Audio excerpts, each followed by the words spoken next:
Ugh. All right. Hi, everyone. Dawn Loading here with Amber again from The Credit Couple. So, our subject today, we're not going to do slides. We're just going to have a conversation because this is so heavy on so many people's plates right now. Best practices for living in survival mode. And what does that even mean? So, Amber, thank you so much I love these talks. Like, we are just going to really dig deep into giving people some hope and what to do. So, Amber is with The Credit Couple, and she's my go-to credit repair person where I send my buyers who need to improve their credit score in order to get the home that they want. They go to her to work on that. So, but what happens when you can't even afford to live, much less get into a new home? Like, this is so real. And we've all been here. Yes, definitely. That's the most important part. As entrepreneurs, like, we're here more than once in our lives, right, Yes. Amber? Survival mode. But I think the first thing we should do is talk about, like, how do you recognize where you're at? Yeah, I think that's important because what we were just saying before we got on, I think a lot of times we don't realize we are there. We don't see it coming. It's kind of like the economy in general. You think, well, prices are going up. And at first everybody has this, we're all going to die, but you've survived this before. So you just kind of go on about your day. And I think another thing that we do is when we get close to needing to be in survival mode or going into survival mode, we are so focused on tomorrow's bill or the bill from last Tuesday that didn't get paid, or feeding our kids next week, or school time is coming up and, oh my gosh, I can't buy clothes, much less school supplies, that we don't have the time to plan. We're so stuck right here in front of our faces that we don't see the future. To me, I think I have had two big cases in my life where we kind of went into survival mode. One, when we were teachers and we just weren't making ends meet. Between insurance and paying for our classrooms, we were broke, and we knew we were broke, but we missed it. We missed the mark. We did not recognize survival mode. We did get to the point we said we need to go back to school and find something that pays more money. And that's the thing I love about entrepreneurship is, like, we're in charge of the work we do. And right. I haven't been an employee since I was 29 or 30 when I got my real estate license. And it's been a few times through being an entrepreneur that, the economy changes, the market changes, whatever. And I've gone there as well. So I totally know what that's like. But as an entrepreneur, I feel like I'm able to recognize it sooner, make adjustments, and get on a new path. Yeah. And that's what happened to us the second time. We got into our business and we were working side jobs and we were doing this and doing that. And we decided that we wanted to really just go into our business hardcore 100%. And this time, instead of waiting until the last minute when I'm like, oh, I can't pay my rent, I need to go get another degree, we said, okay, this is going to happen to us. We're about to make a big change. Here are all the things that can happen and probably will, because I know my luck. I've lived with myself for 40 years, So that's when we decided to move into the travel trailer. We knew that we were going to be focused on another part of our lives, which was building our business. We knew that we had debt we needed to pay off and that the income was not going to match the way we were living before. So we decided before we jumped into this new endeavor that we knew was going to put us in a bad position financially, to make those changes necessary before. And I think that was the learning that I've gotten as an entrepreneur, to work for the best, but to expect everything that can come your way and to really plan. I think being accountable, holding yourself accountable for facing the truth, like, this is where I am. It's not going to kill you. Nothing is, going to knock on the door and literally, come to kill you. Like, but I feel like survival mode for me, that's what I would feel like. I would feel like I'm just waiting for someone to take my life. And I think a lot of that stems from my childhood and living in survival mode, as far as not just money, but also safety and security and different things like that. So in my adult life, I've seen that come through, and I've had to like literally stop myself and say, Dawn, like, this is not where you're at. Like, you need to look at where you're at, get your facts together, and let's figure out what the next step is. It's kind of like you got to pick yourself up out of the current, put yourself into the future, and start acting like that future you would act, and do the things that she would do to get you out of that mess. So Yeah, I've had this talk with both of my grown children in the last year. One of them decided to become a single parent. You know, she left her spouse, and she was, I don't know how I'm going to make it. I only make this much money. I'm still in college. I still have all this. And I said, how many people have fallen over dead from being a single mom? You're going through a rough spot, but what are your goals? yeah. What do you want to be 5 years from now? What does 10 years from now you look like? And I think that that is important, is that you start looking, acting, and behaving at who you want to be 10 years, 5 years, even 2 years from now. Because if you don't have goals and you don't have a light at the end of the tunnel, survival mode can bring you down. Yeah, It can definitely. get you in a vicious cycle of survival mode that just keeps you there forever. You have to plan for today, and you have to cover that bill from last Tuesday. But you also have to figure out how next year you never have to worry You're about not in the same situation. right. If You have what's to currently wait. not working, if what's going on currently isn't working, then you've got to work on a new plan. And if you're an employee based, you know, family, and both are employed and your bills are not working, like, you need to get on some kind of a debt repayment plan. Like, let's talk about that. So, like, I'm going to use this couple that I have right now that are really wanting to sell their current house and get into another one, but they can't even pay the bills hardly at the house that they live in.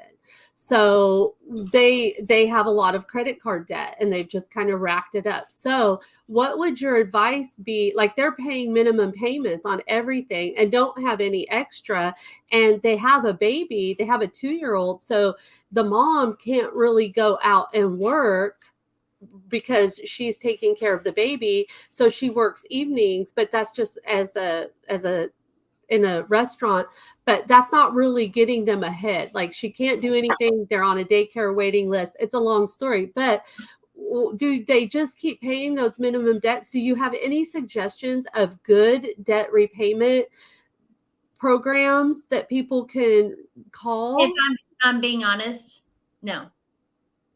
I would not trust any of the debt repayment programs. Now, if they have excellent credit and they weren't trying to buy a house, if it was just their credit card balances were eating them alive, then definitely go get a loan from your bank. But in all honesty, I would not trust nor send my clients to any debt consolidation, any debt relief, any type of debt repayment program. It's going to hurt them in the long run. Got it. It's going to take a situation where they go into this debt relief. They're in it for 3 to 5 years, and then we need a year probably to fix their credit afterwards. So they've really thrown off their plans much further. I would, at first, you have to go inside of you. Number one, like I just said, you're in a bad spot. You don't ever want to be in this bad spot again, but you're here now. So you have to do something. And I do understand, she has the baby, trying to work evenings. If they're working all the hours they can, if they're maximizing every Uber Eats, DoorDash, Instacart, whatever they can do on the side, driving Uber, whatever it is, you got it. We talked about this before. They've got to look at their bills. Yeah. I have never looked at someone's budget for them. And I don't, I am no professional. I'm not licensed, but I'm very willing to help my clients. And I've never looked at anybody's bills and said, you know what? You really are doing the bare minimum. You really are putting everything you can towards your debt and saving as much money as possible. Yeah. I've never had to say that. Wow, I've looked at a whole month of your bank statements and you never went out to a fast food restaurant once.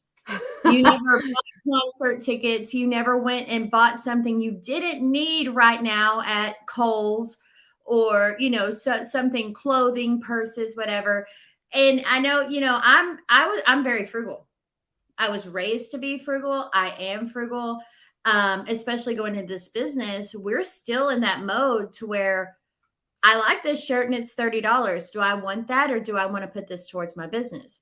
But I think a lot of people aren't there yet. And so you really have to comb through where your money is going. Set a budget for yourself, set a limit for yourself. I know that we can get, Juwan and I, it's not so much the eating out.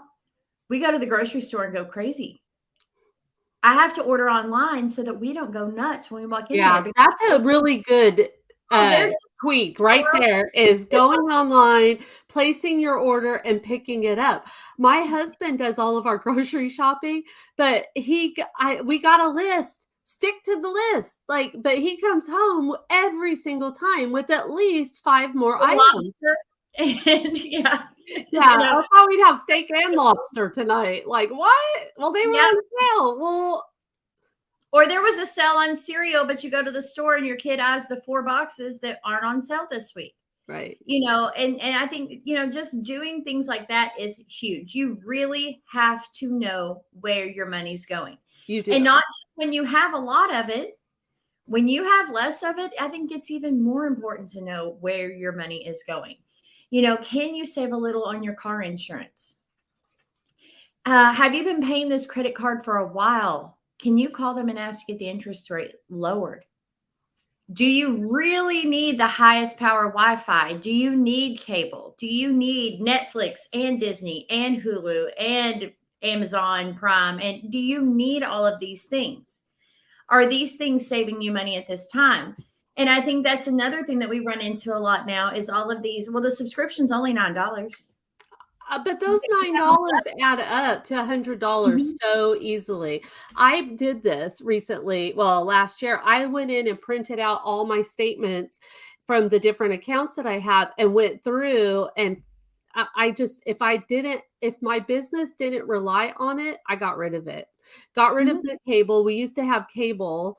And then I had to go through again and get rid of all of those little, all those little apps. But Hulu, Netflix, we keep those, but that's still way cheaper than having cable, and there's just so many different things that you could do to tweak your budget a little bit. So during COVID, because we were bored and at home, we were adding stuff all the time. And I got to looking one day and we had over 300 a month in subscriptions. Between, cologne being delivered to us and having, the makeup boxes and the Hulu and the Netflix and the games for the kids and the learning stuff for the kids. And it just every time you do it, you think it's a couple dollars. Yeah. I didn't even notice that. But the biggest waste for me was the clothing box. Style. What was that called? What? Was it Stitch Fix? Yeah, Stitch Fix. I loved those clothes so much, but I didn't need that. I have a closet full of stuff. And so I finally shut that off and I haven't missed it one bit since I did that. And so, Stitch Fix, and I had one of those beauty boxes coming too. I got rid of those too and saved myself $400 a month. That was huge. And we're not thinking if I just spent the last do what? I said if I would have spent the last, year where I was getting all of those, that money could have paid off a credit card. But I was just, we were doing great then. And then the economy changed and I just had to change with it. And now I think moving forward, I don't place those. I'm very cautious about any kind of subscription. Well, and I think we don't want to take the fun out of life. That's one thing I used to do all the time. I will buy things for me when I get to this level. I will do things for me when I get to this level. We will take vacations when I get to this level. And you were constantly trying to get to a level. And then you forgot that that whole time that you were trying to get to that level, you were alive. Your Yeah. kids were alive. Your life was going by. And so I don't ever want to take every bit of the fun from someone. No, definitely Juan not. and I, we love expensive perfume and cologne. It's like our thing. Jawan, like he gets his scent bird in and he just smells it for like an hour straight, and he's so excited. And so that's like the one thing that we spend $12.95 on a month each. That is our thing, and we get so excited, and it's like our birthday once a month. But that's it. That's all. And so we don't want to take away all of the fun. Right. You have to just be cautious and mindful of the choices that you're making. Yeah, I'm not asking you to not take your family for burgers, but what I'm saying is if you drive through McDonald's, I have a client right now who him and his wife eat out twice a day and then DoorDash or Uber Eats the third meal. Oh my God, what? That's a ton of money. Groceries, and the groceries are going bad. What are you doing? That's really hurting you. And I think that's step one. Evaluate where your money is going. Yeah, You have to. definitely. And side gigs. Like this works for entrepreneurs as well. Like I have multiple streams of income. Some of them are not making a whole lot, but I have a credit card right here, or a card with this company. I'm an affiliate of so many different things that I believe in and that I use and that work for me in my business, that I signed up to be an affiliate. And it helps when I just let it add up on there and then use that for something special. Like that's like my reward. Like, I had up to $500 on this card from years of just not using it, and I needed to go on a trip to California, and I was like, oh my gosh, I have that card, like I'll use that. So definitely think of your options is my point. Like, Yes. if you're an entrepreneur, what could you do to add a little bit of extra income into your business? If you're an employee, what kind of side gig could you have to bring a little bit of extra money into your life? I've seen and I think a lot of it's because the economy is bad right now. I mean, it is. And I have seen the most brilliant side hustles lately. Side hustle doesn't have to be Uber, DoorDash. It doesn't have to be delivering items. There are so many things that, you don't have to have like a specific talent to do. Affiliate programs are great. We have an affiliate program with our credit for our clients that we will actually pay our clients to get us good referrals. A lot of the places you're with will do that. And people don't realize that if they'll just ask, hey, if I send you referrals, what can you do for me?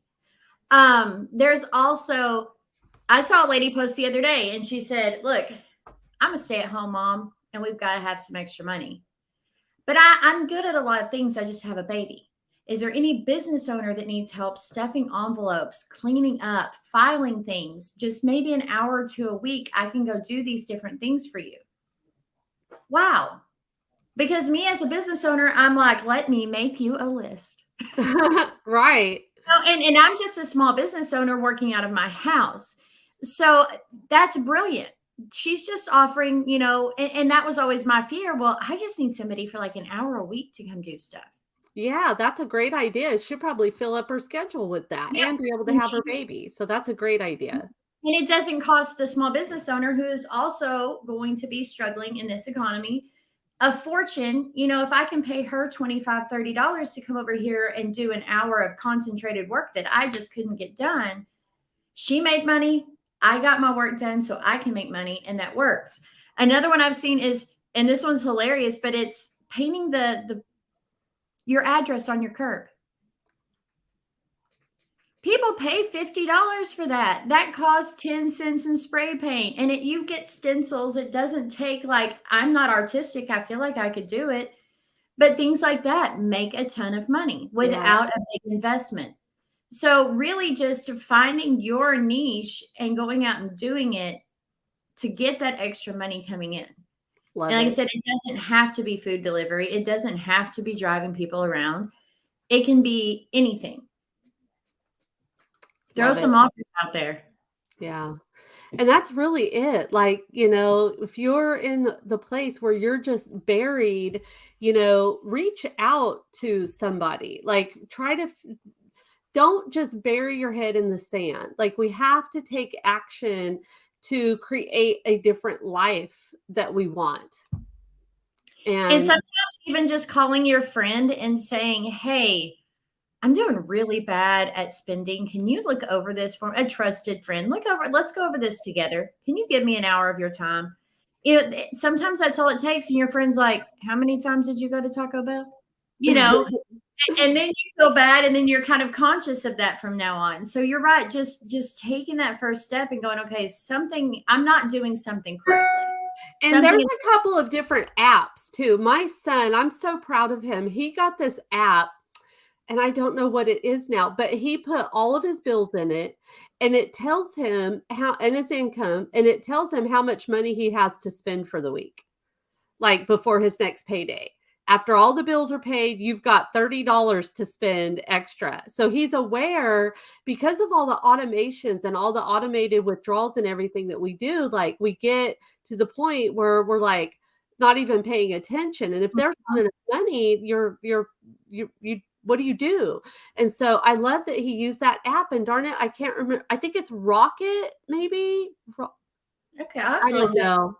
I'll have to find out and tell you another time. And if anybody is watching this recording, message me. I'll get the name of that app for you.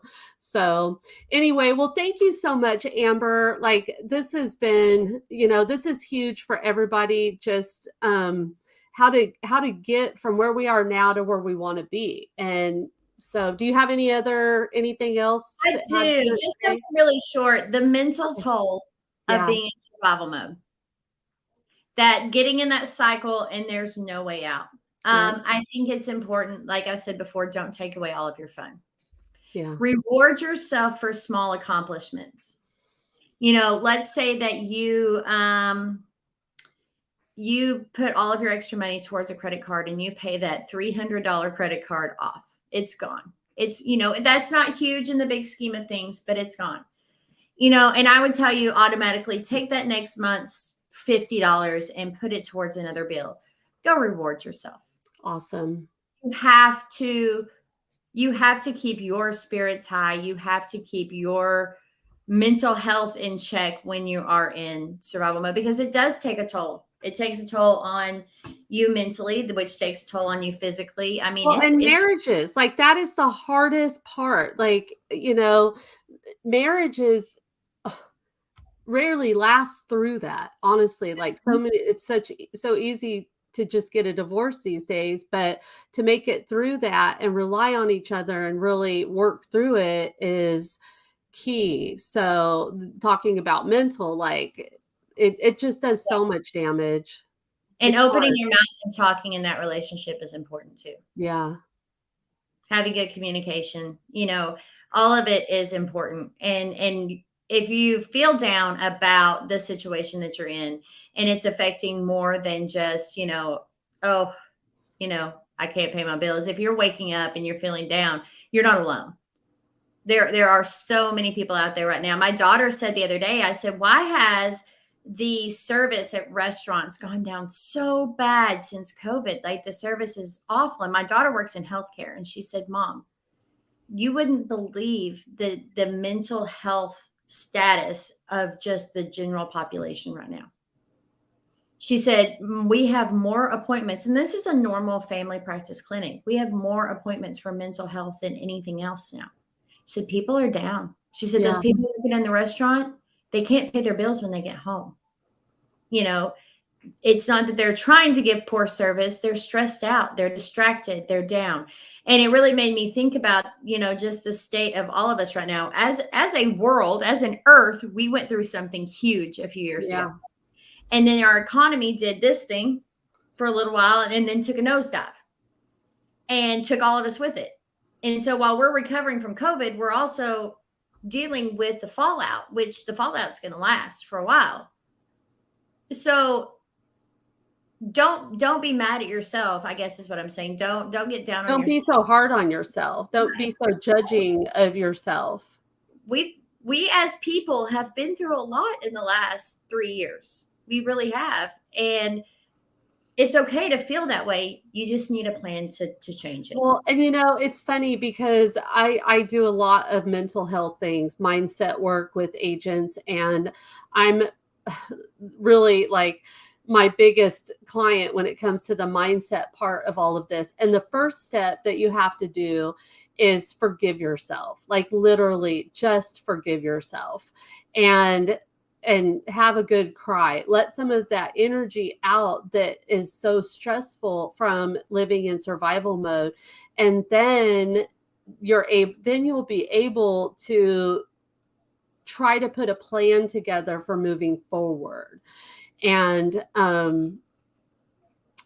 mean, it's just huge. It's so easy to be so hard on ourselves to the point where we're negative. We're in a negative place. Mhm. And that's just no place to be, because you can't build on that. And you can't, if there's no light at the end, what are you trying to walk towards? You're not. You're Right. walking in a circle. Yep. Definitely. So that mental health portion of that is a huge factor. Huge. So, all right. Well, everybody, I hope that this helped. I don't know really, I don't have suggestions of companies to go to. I don't really, Amber's a great person to talk to. She's really good with budgets. She's a credit repair person. She could probably help you more than anyone else. So, depending on what your goals are, reach out to us and let's get you connected with the right place. I'm a connector. Like, I literally know people in every field out there and have advice on what could possibly help you.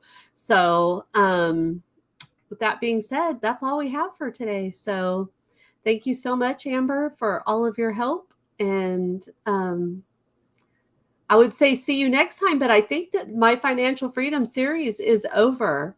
We're all out of subjects. We have covered everything. So if you missed any of the other ones, go to my YouTube channel and you can find them there. And Amber and I are not done yet though. So we'll be back and we'll do something different. So yes, we till will. then, thank you and goodbye. Make it a great day.